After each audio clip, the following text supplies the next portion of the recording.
You know, for example, we learned today that Iran now can build a nuclear weapon in half the time than we thought was possible, part of the secret deal that was revealed.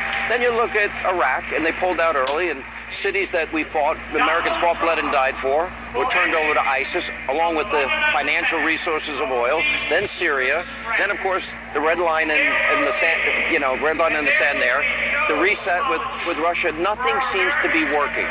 Do you think Americans seem to get it now? We add Benghazi to it? I mean, more and more. And, of course, today you had an attack on a German railroad train, which again was a refugee yelling Allahu Akbar. It'll take our news media a day or two to figure out what that meant.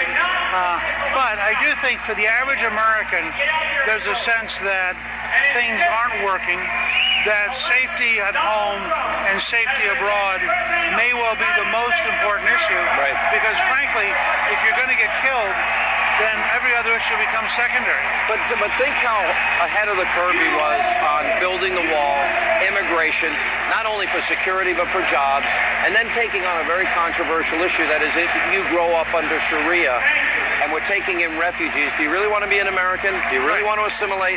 Or are you here to advance the caliphate worldwide? Well, and what you have here, and again, General Flynn referred to it, Rudy Giuliani referred to it, Hillary Clinton is willing to risk American lives to help Syrians. Donald Trump wants to protect American lives, even if it's inconvenient for Syrians. I mean, you couldn't have a bigger gap, but people say, well, maybe only 8 or 10 of them will be dangerous. Well, one killed 84 people in Nice. Yeah. One killed 47 people in Orlando. So even one can be very deadly. You know, you're right. I look at all of the different terror attacks, and I look at an administration that can't even admit radical Islam. I mean, I can't, it's inexplicable to me. It makes that little sense. And I think people are now beginning to get that, you know what, there's consequences for American weakness.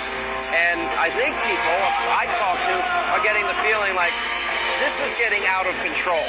Yeah, so well, I think that's right. And I think that with every passing month, you watch the coup in Turkey, Erdogan, the president, trying to create an authoritarian, pro-Islamist dictatorship. I think people are seeing a world that's falling apart. But if you're the left, you can't say that. I mean, first of all, if you're the left, you don't want to be judgmental. Right.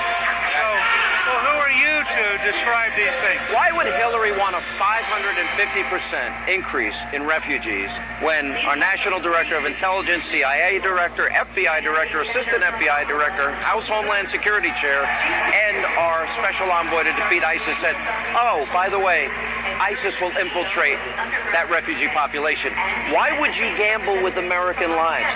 Is that what you're going to run on?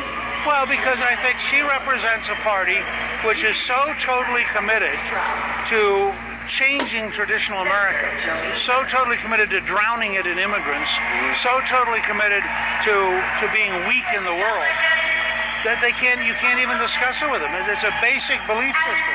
You know, I asked you, and I know you came under a little fire the other night for comments you made on the show, but when you really think about it, how do you ascertain somebody? I would appreciate if you grew up under Sharia law and you're a woman and you're told how to dress and you can't drive and you can't go to school and you can't leave your house without a male relative.